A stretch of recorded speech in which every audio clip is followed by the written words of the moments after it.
नमस्कार मित्रांनो, आज राज्यातील या जिल्ह्यात पावसाचा येलो अलर्ट. पुणे, रायगड, अमरावती, वर्धा, यवतमाळ या जिल्ह्यांना शुक्रवारी येलो अलर्ट हा जारी करण्यात आलेला आहे. सध्या राज्यातील काही भागात हलका ते मध्यम सरी कोसळत असून पुणे जिल्ह्यात पावसाने विश्रांती घेतलेली आहे. बहुतांश भागात ढगाळ वातावरण तयार झाले आहे. शुक्रवारी दिनांक 9 तारखेला पावसाचाही राज्यात उघडीप असणार आहे, असा अंदाज हवामान विभागाने दिलेला आहे. पुणे, रायगड, अमरावती, वर्धा, यवतमाळ या जिल्ह्यांना शुक्रवारी येलो अलर्ट दिलेला आहे. राज्यामध्ये कोकण, मध्य महाराष्ट्रातील घाटमाथ्यावर गेल्या काही दिवसांपासून भरपूर पाऊस झाला.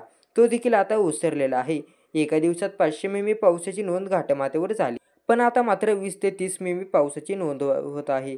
शुक्रवारी दिनांक 9 तारखेला रायगड, पुणे, अमरावती, यवतमाळ आणि वर्धा जिल्ह्यात काही ठिकाणी जोरदार पावसाचा येलो अलर्ट हा देण्यात आलेला आहे.